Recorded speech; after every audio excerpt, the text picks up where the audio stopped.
Hi everyone, Sandman here. Oh, yes, we're going back to the well on this one, and it's going to be good.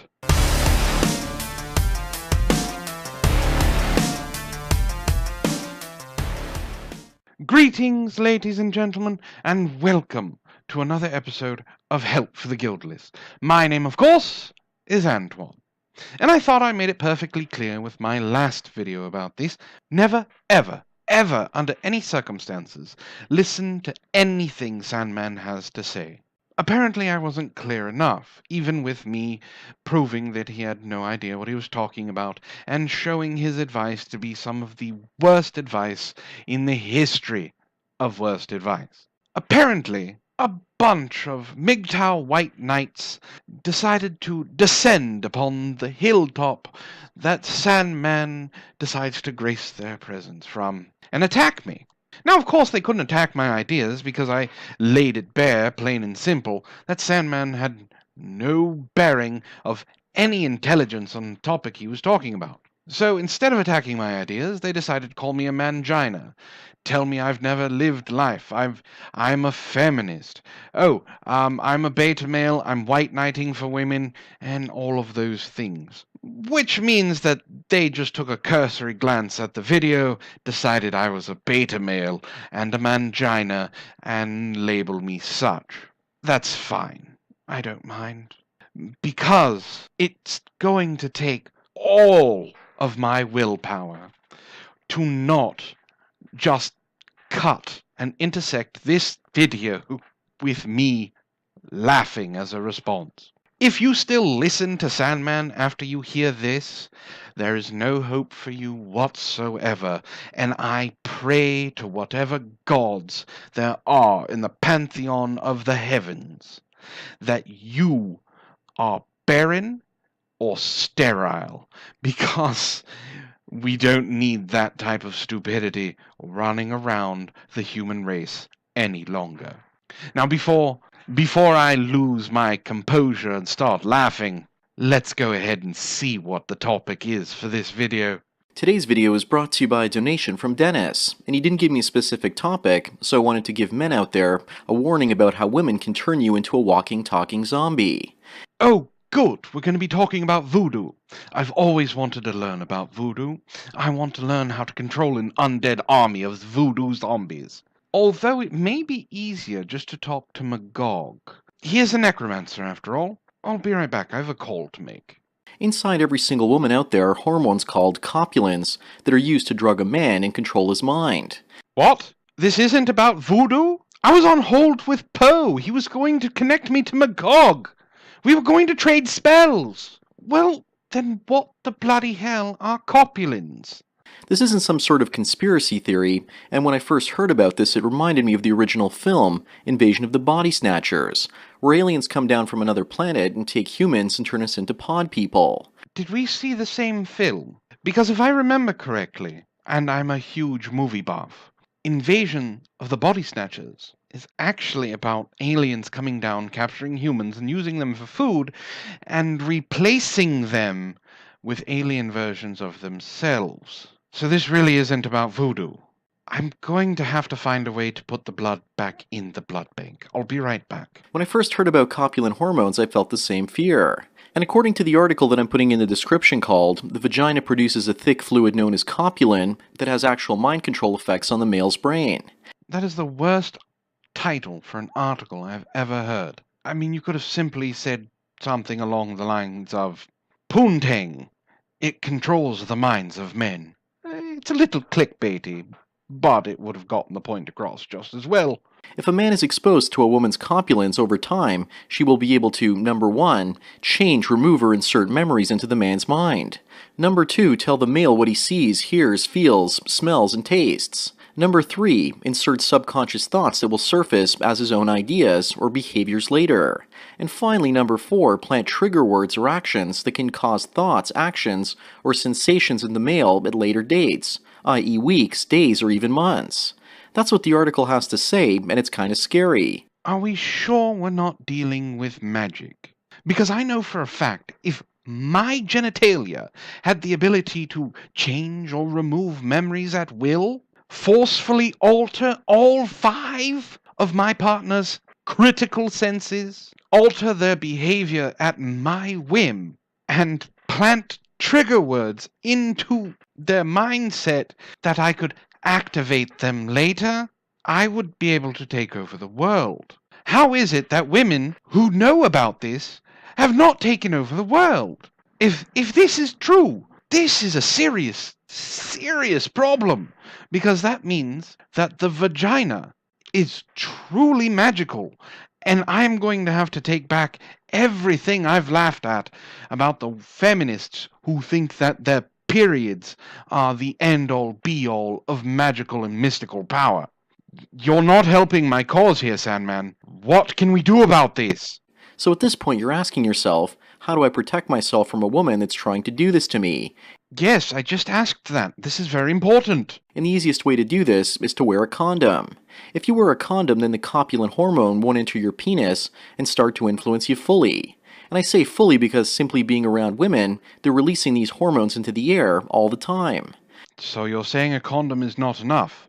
I need a full body suit, and I also need a gas mask. I have to be wearing these things constantly. If the women are releasing these copulin pheromones into the air, are they controlling my mind right now? Am I being altered to talk like this? Am I being forced to defend women? Am I a sham? Apparently they smell like butter, which is the smell I've noticed whenever I'm in a place where I notice girls walking around in their mid to late teenage years. Well, you know what they say. Melted butter and a squirt of lemon tend to go good with fish. And I'm guessing that those are the years when they release the most of these hormones when they're approaching their peak fertility. And I believe that it's quite likely that most white knights and manginas have sniffed and been exposed to a little bit too many of these copulin hormones, and thus they can't control themselves and can't behave. They could be under a form of feminine mind control and completely unaware of it. But that would mean that they've been around women. They've been near women. They've been inside women. They've been with them naked. I don't know about you, but I would prefer to be around naked women than not. I'm not finding a problem with this. Wait, is that the pheromones controlling my mind again? I'm not quite sure. This is something that I've been increasingly aware of over the last few years. That simply being in the physical presence of an attractive woman starts me to alter my behavior, and it goes beyond social and mental conditioning. Almost as if I've started to go into autopilot, and I'm looking after their needs. Or it could be, and I'm just throwing this out there, I know it's a crazy idea. Maybe you're just attracted to her, and you want her attention, so you alter your behavior to seem better than the rest of the males around in the pack. Or it really is mind-altering pheromones that you've breathed in that smell like butter. I mean, either one of them could be true. But besides just sniffing copulins in tiny amounts that are in the air all around us, there's a more powerful delivery system for them that you probably aren't aware of. Another way of getting pheromones into my body besides smell? What? It's not like they can actually use the muscles in their vagina to force it down the urethra or anything, right? I mean, that would be crazy. Apparently the female genitals squirt fluid into the male member, and that's how you get STDs. But that's also how the copulins get inside you as a man, and how the female version of the Jedi mind trick works. Wait, you know I was just joking, right? Sandman, you can't honestly believe that's how it works. You have seen a vagina, right? You've had parts of you inside it? You're not a virgin. Are you? On the other side of the coin, if a woman swallows sperm, it actually cures morning sickness. So more pregnant women might actually think about spending more quality time with their men. And semen entering a woman's body in any way supposedly boosts serotonin levels and acts as an antidepressant.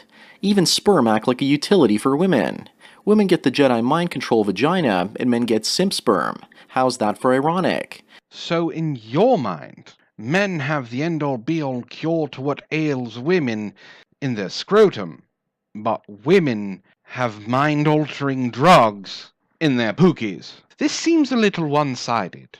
Now I'm going to read to you how exactly the vagina monster is unleashed to control your mind through something called coupling. So here goes. Through the process of coupling, a female and male will lay relatively still without having sex with the penis inside the vagina. The process may take up to 15 minutes and work faster and more efficiently when the female is on top of the male. And during this period, the vagina injects up to half a cup, or 100 milliliters of the copulent fluid, into the urethral opening of the tip of the penis. So apparently Sandman thinks a woman's vagina looks like this. Which is chemically attracted to semen, and will follow the semen down the shaft directly into the testicles. After 15 minutes of coupling, the copulins will have entered the bloodstream and traveled through his testicles up into his hypothalamus. That's not how it works! That's not how anything down there works! Are you telling me that the male penis is so deadened and desensitized that it cannot feel when something is being forced down its urethra? Do you want to know how you've gone to the bathroom aside from seeing it? You feel the urine come out. So you're saying that the nerves that feel the urine come out cannot feel things being pushed back in? Regardless of it taking 15 minutes, you are saying that the urethra of the man cannot feel a half a cup of thick, viscous fluid being forced back down inside of it to attack the testicles. I think I lost about 500 brain cells from that sentence alone. Why does anyone listen to you? A section of the brain that controls hormones, causing the male to be completely influenced by the needs and suggestions of the female. So let me warn all of you guys listening out there. Don't enter a woman's vagina and overstay your welcome, because if you do, then you might actually have to deal with your own version of the invasion of the penis snatchers. Well, aren't you the witty one? I would have never thought to just change one word of a movie to penis. I bet you laughed yourself silly. And the article goes on to say this. Some women report having conflicting issues of morality concerning coupling, as well as the effects of copulence producing a false sense of happiness in the male. And others more boldly state that they see no problem with coupling and have coupled with their husbands while they were asleep. This is usually done in the morning when the male is naturally erect from a relaxing night of sleep. I cannot believe I have to give a biology lesson to a grown man. So, here you go, kiddies. Uncle Antoine's going to give you something. It's a little bit of knowledge. 1. After sex, your brain releases something called endorphins, which makes this coupling possible. You are tired, you're exhausted, your body's just been through what is essentially a car wreck, and you have experienced extreme pleasure. So when those endorphins wash over you, you're relaxed. Coupling is actually another term for having sex. What he's talking about is cuddling, which is showing emotion, having a loving embrace afterwards, or if it's really good sex, sticking to each other because the fluids are everywhere. This is when the endorphins happen, and the endorphins actually mimic the feeling of love. The more endorphins you experience, the more love you will experience. It helps breed emotional connection, because in ancient man, once we were done with women and having our fun, we usually left in hopes that they got pregnant to go hunt and possibly get killed by a saber-toothed tiger. This scientific miracle in the human body was enough to make us want to come back to that same woman. It has nothing to do with copulins. It has nothing to do with sperm-addicted, viscous viruses that are produced by the women that then manipulate our brains. This bullshit woo science is why communes happen. And women have given testimonies about the influence of coupling and what effect it's had on their husbands. For example, they routinely do all the housework and are far more eager to spend time with the children.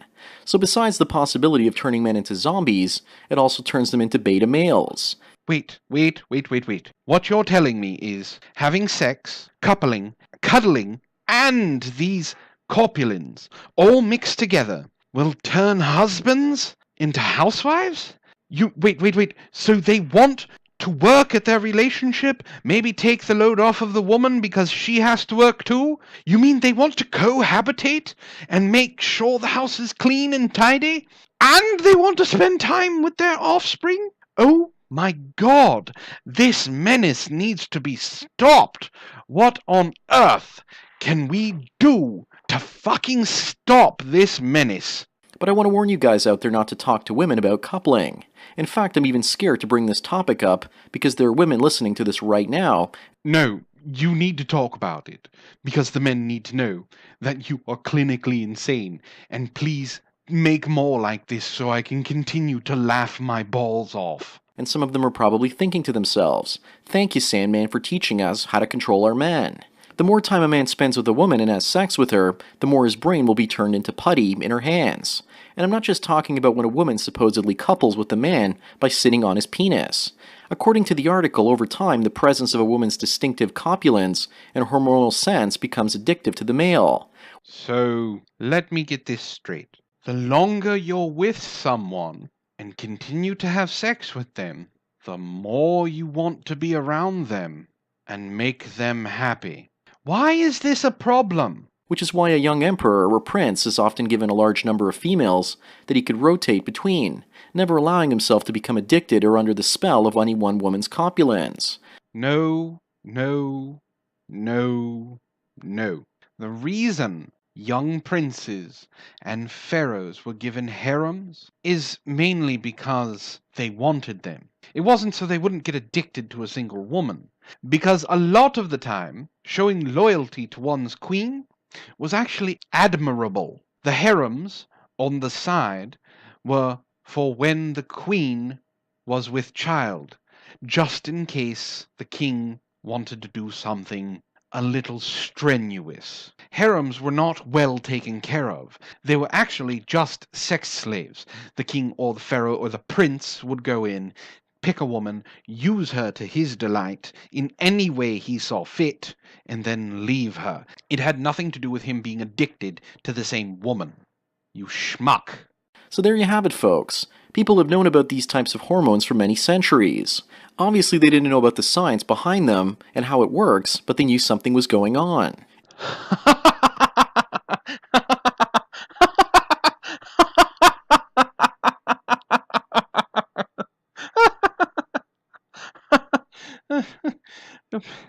Wait, you're serious? You actually believe that you gave historical and scientific proof that capulins exist?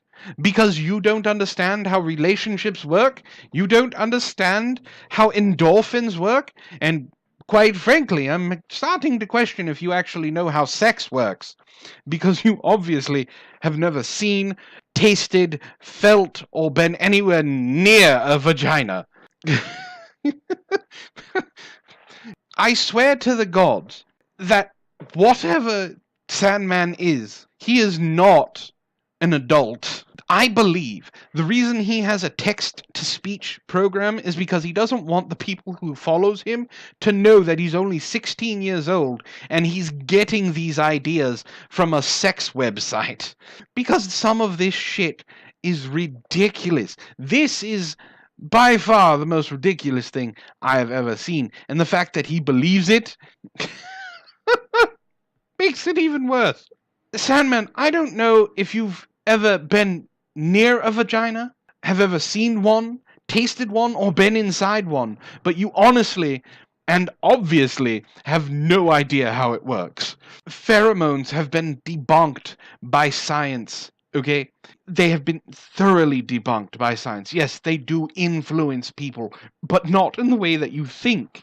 These capulins are exactly that. They're pheromones. And on top of what you've described, not only are they pheromones, but they're a parasite, a mind-altering parasite, like a spirochete that attacks the testes and the testosterone-producing centers of the brain. You wanted a comparison to the invasion of the body snatchers? No. What you're describing is more akin to the zombie fungus that infects the ants and causes them to do what it wants until it kills them. Invasions of the body snatchers, it was using the humans for food and replacing them with alien versions of themselves. You're an idiot. When I say it took all my willpower to not just have every single one of these cuts be me laughing at him, I was not joking. The next 5 minutes are him reading another study that basically says the exact same thing in a different way, and him saying, I don't know if it's true, but it's possible. No, because that means women are mutants. And I'm talking about like X-Men style mutants. They have the ability to control people. Now, what happens when Capulins get in contact with women who love women? Do they then both mind control each other? I mean, I seriously need to know these things, Sandman. Have you thought that all the way through? Did you get that far in your fan fiction that you're writing about Capulins? When you actually understand what's going on in a relationship, please let me know, because then we can actually talk. But as far as I'm concerned, this is by far the most entertaining thing you have ever produced. And there you have it, folks. Vaginas have mind-altering mucus from the mind of a 16-year-old sitting behind a text-to-speech program in order to confuse very, very gullible men. For any of you MGTOW out there that still disagree with me that listening to Sandman is a bad idea, justify this. And those are my thoughts, folks. I'd love to know yours. Let me know in the comments. If you like what I do here, please hit like, share, and subscribe. And if you do subscribe, hit that little bell icon so you know when I upload. If you'd like to support the channel, I have 2 links down below, one to Patreon with some very interesting rewards, and if you just want to donate, I have the email address for PayPal. And you can always join us every Tuesday at 4 p.m. Pacific Standard Time for Proper Villains Live. It's always going to be fun. And with that being said, ladies and gentlemen, this has been Help for the Guild List. My name, of course, is Antoine, and I hope you all have a wonderful evening.